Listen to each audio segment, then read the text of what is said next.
everyone. This is Nidhi and welcome back to my channel all about law.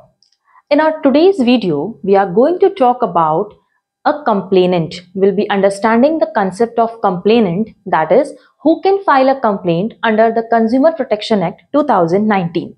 Now, before we move on to our today's topic, we all know who is a consumer. Okay, in the previous video, I have explained you who is a consumer and who is not a consumer. Okay, every person who is buying goods or availing services for some consideration, which is either partly paid or fully paid, will be known as a consumer. Now, it includes online transactions as well as offline transactions. ठीक है, तो consumer कौन होता है और consumer कौन नहीं होता है, ये हमारे प्रीवियस वीडियो में हम अच्छे से समझ चुके हैं. If you haven't watched the video, I will provide the link in description box, you can go through it. अब हमें ये पता चल गया कि कंज्यूमर कौन होता है, तो नेक्स्ट क्वेश्चन आता है कि कंप्लेंट कौन फाइल कर सकता है. अब जब भी हम कोई गुड्स परचेज कर रहे हैं तो हम उसके अगेंस्ट क्या पे कर रहे हैं, कंसिडरेशन. तभी हम क्या बोले जाएंगे, कंज्यूमर बोले जाएंगे. तो जब कंज्यूमर ने कंसिडरेशन पे किया है, जब किसी पर्सन ने कंसिडरेशन पे किया है, हार्ड अर्न्ड मनी पे किया है, तो it becomes his right that उसका किसी भी तरीके का एक्सप्लॉइटेशन ना हो. ठीक है, अब अगर हम गुड्स परचेज कर रहे हैं या सर्विसेज अवेल कर रहे हैं एंड अगर वो गुड्स डिफेक्टिव निकलते हैं या फिर हमारे साथ कोई माल प्रैक्टिस होती है या कंज्यूमर के साथ कोई फ्रॉड किया जाता है या सर्विस में कोई डेफिशिएंसी है या फिर ओवर प्राइसिंग की जा रही है या फिर किसी तरीके का मिसलीडिंग एडवर्टाइजमेंट हुआ है, तो इन सारे रीजंस के लिए कंज्यूमर क्या कर सकता है, कंप्लेंट फाइल कर सकता है. ठीक है, there can be an number of reasons जिसके लिए कंज्यूमर क्या कर सकता है, कंप्लेंट फाइल कर सकता है. तो अब कंप्लेंट फाइल करने के लिए हमें ये तो समझ में आ गया, जो आज का हमारा टॉपिक है, कि सबसे पहला पर्सन जो कंप्लेंट फाइल कर सकता है under the consumer protection act, वो कौन होता है, कंज्यूमर होता है. ठीक है, अब कंप्लेंट कैसे फाइल की जाएगी, ऑनलाइन होगी या ऑफलाइन होगी, क्या उसका मैकेनिज्म है, कंज्यूमर कोर्ट में कैसे कंप्लेंट फाइल करनी है, वो सब हम हमारे अपकमिंग वीडियोस में समझेंगे. लेकिन उसके पहले ये क्वेश्चन एड्रेस होना बहुत जरूरी है कि कंप्लेंट कौन फाइल कर सकता है. तो पहला पॉइंट हमें क्लियर हो गया कि कंप्लेंट कौन फाइल कर सकता है, एक कंज्यूमर फाइल कर सकता है. मतलब अगर कोई नॉन कंज्यूमर है तो वो कंप्लेंट फाइल डेफिनेटली नहीं कर सकता. तो पहला पॉइंट हो गया कि a consumer can file a complaint under the consumer protection act 2019. Second आता है one or more consumers with the same interest. अगर एक से ज्यादा कंज्यूमर्स हैं, ठीक है, जिनका कॉमन इंटरेस्ट है, जिनकी कॉमन प्रॉब्लम है, जिनकी कॉमन कंप्लेंट है, तो वो सारे कंज्यूमर्स एक साथ मिलकर भी टुगेदर भी क्या कर सकते हैं, कंप्लेंट लॉन्च कर सकते हैं. तो या तो एक कंज्यूमर या group of consumers having a common interest, common objective. Third comes any voluntary consumer association.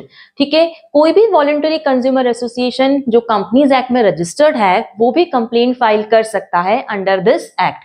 लेकिन इंपॉर्टेंट ये है, दो कंडीशंस इंपॉर्टेंट है कि उस एसोसिएशन में कम से कम 100 मेंबर्स होने चाहिए. कितने मेंबर्स होने चाहिए, 100 मेंबर्स होने चाहिए.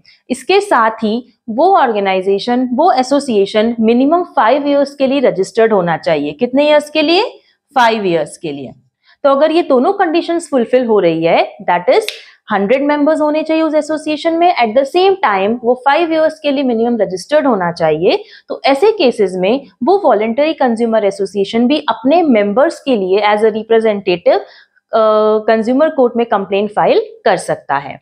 Then comes legal heir या representative of consumer. In case of deceased consumer, या फिर जब कंज्यूमर की डेथ हो जाती है तो उस केस में अब कंज्यूमर खुद तो फाइल नहीं कर सकता है, तो ऐसे केसेस में उसका लीगल हेयर या लीगल रिप्रेजेंटेटिव भी कंप्लेंट फाइल कर सकते हैं.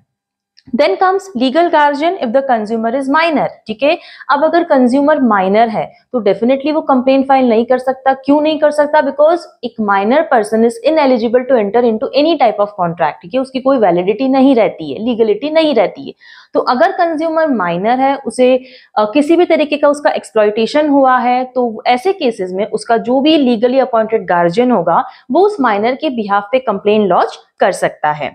देन कम्स एनी सेंट्रल और स्टेट गवर्नमेंट. सेंट्रल या स्टेट गवर्नमेंट भी क्या कर सकती है, कंप्लेंट फाइल कर सकती है, वो कंप्लेनेंट की कैटेगरी में फॉल करती है.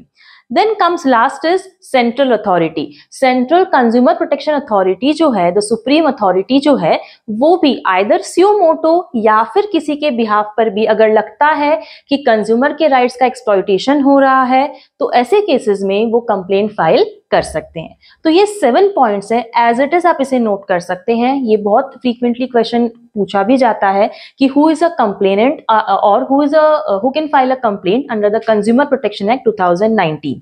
सो all these are the eligible parties who can file a complaint under this act.